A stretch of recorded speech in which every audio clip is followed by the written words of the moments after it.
All right, Salve Iasonis. Today we're going to be looking at the third paragraph of the Labores Iasonis. Just to get you up to speed, last couple paragraphs, this is what's been going on.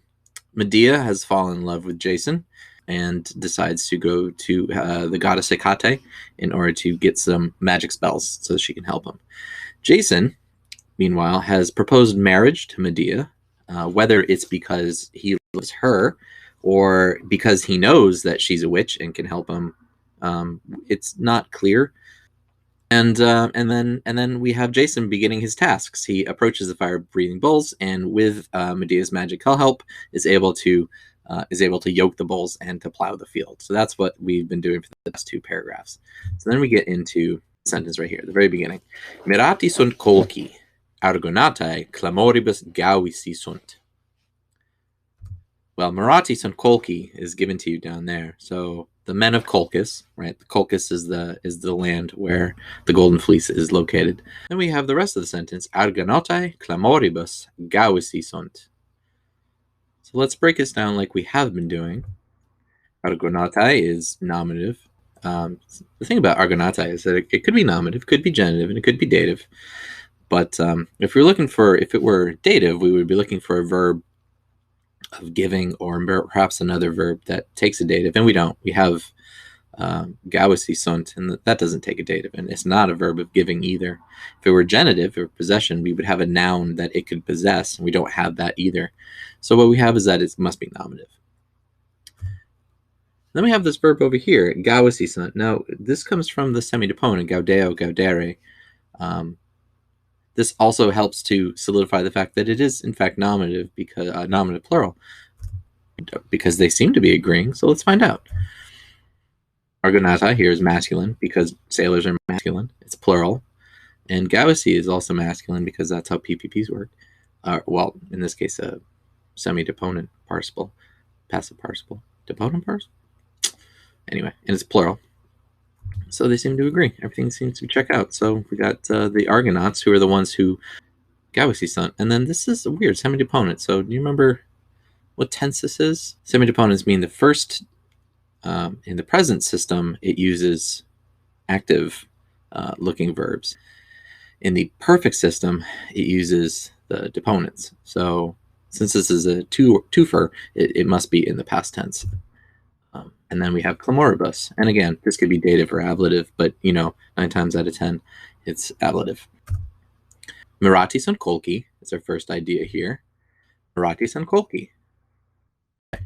Atai clamoribus gavisi sunt. Tum, ex galea anea, dente serpentis excepit, ut eos in argos spargeret. All right, so this is a longer sentence, so let's break it down a bit. We've got two verbs here, so we've got two clauses. Tum, and we have the word ex, and ex is a preposition, and this is one of the prepositions that takes the ablative. It's one of the only, it's 6 that has to take the ablative. The ones in parentheses don't have to, but often do. So that means that galea anea, if you couldn't tell by the long a's, have to be ablative as well. So we have something coming out of his bronze helmet. And then we have this word dentes. Dentes can be either nominative or accusative. Well, we don't have a nominative yet, so perhaps that's a nominative plural. Maybe it's accusative. So how are we going to find this out? Well, if it's nominative, we should look at the verb and should have a plural verb, and we don't. We have a singular verb. So then dentes here cannot be nominal or plural. There's only one thing it can be. It's got to be accusative. So he's doing something to these, or somebody's doing something to these teeth. Tell me more about these teeth. Teeth of serpentis teeth. Oot. Now, oot is starting to be a problem because it can mean all sorts of things. It can mean as. It could be the start of a purpose clause, or it could be the start of the result clause. If it were as, then we would be comparing two things. And if we look, and we don't have any two things that are comparing. We have one clause and then we have another clause. And so this must be the start of some sort of clause.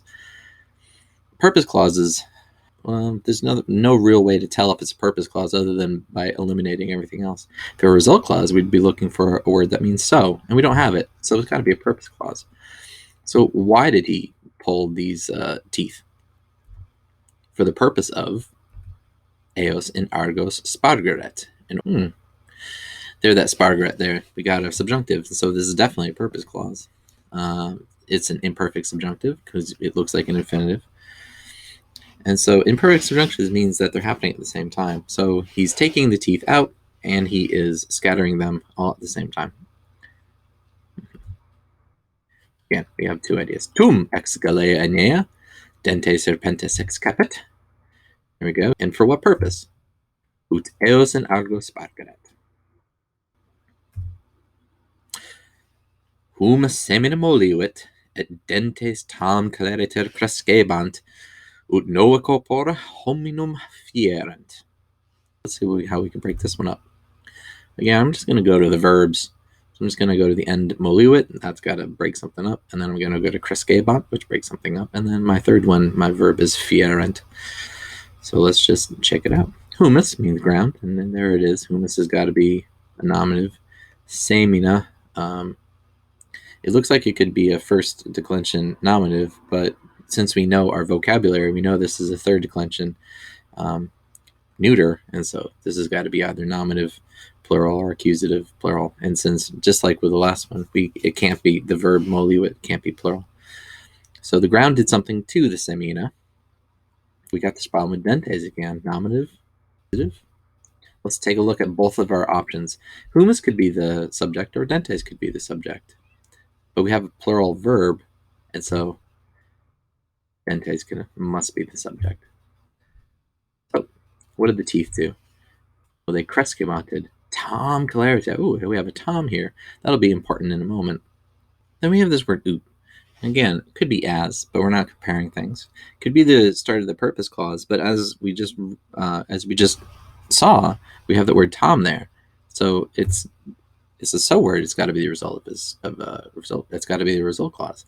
So the teeth grew so quickly. Well, what's the result of them growing so quickly? Nova corpora. Hominum is just genitive of genitive plural. Again, this is where knowing, if all you saw was the you can be tricked into thinking that this is an accusative. This is when knowing your vocab is very important, because hominum comes from a third declension, and the is a genitive plural ending there. So they grew so quickly. Well, what was the result of them growing so quickly? That they fierent, that they became new bodies of men, nova corpora hominum. Let's take a look. Humus semina moliuit. Well, dentes tom clariter crescebant. So what's the result of them growing that fast?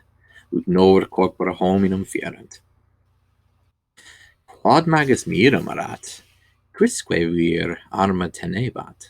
It's pretty small, but it's got two ideas in here. The quad, this is a relative pronoun, but we don't have anything to relate it to. It can't just be the subject on its own. This is why we have this little trick in English. Since this is a neuter pronoun, since this is a neuter relative pronoun, we can use a neuter pronoun or a noun in English to help things out. So we can say that which was amazing, or the thing which was amazing. So it wasn't just amazing, it was magus mirum. So that which was more amazing about, it's not just good enough that men come out of the ground, it's more amazing that quisque vir arma tenebat. Quisque is one of your vocab words, really short. So quod magus miramarat, wow. Quisque vir arma tenebat. Arma could be this part, arma could be that part. Graece temebant, tot homines et tot arma videntes. Graece is our subject here. And they temebanted. Oh, then we have this problem here. We look at the rest of it, and we have homines et arma et videntes, and we have this problem where they could be nominative or they could be accusative, plural, and it's no fun. So how the heck are we going to figure any of this stuff out? Well, the first thing I want to do is look at the very last word, videntes, and I realized that this nt means that this is a participle. It's a present active participle. Does it go with arma? Does it go with homines? Or does it go with graece? Videntes means seeing. It could go with any one of these. They grammatically would all work. So let's think about this rationally. So the Greeks were afraid. Could men also be afraid? Tot homines. The Greeks, so many men were afraid. Same thing with arms. If we think rationally about the word homine and arma, rationally doesn't make any sense that both of them are in the nominative. And so let's make those accusative. The Greeks were afraid of so many men and so many arms. We still have a problem with this word videntes. Well, do arms see? No. So it can't be the seeing arms. And were the Greeks afraid of so many men seeing? No, that doesn't make any sense either. It must be the Greeks were afraid seeing so many men and so many arms.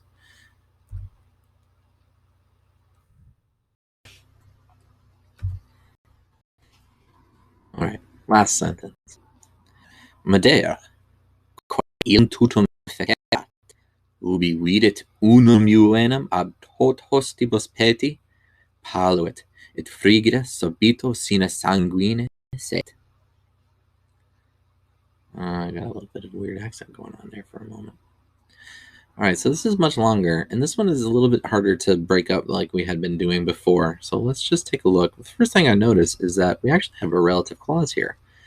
Medea is going to be antecedent of quae, because that's how relative clauses work. All right. And then the rest of this is a little bit hard to break up unless I look at the note down there. And it says I have an indirect statement. So if I look at my verbs, I need to find a head verb. And I've got fecerat, which just means had made. I've got vidit, which means see or saw. I've got paluit, to grow pale, and set it, to sit. I only really have one head verb here, and it's to see. That must be the start of my indirect statement.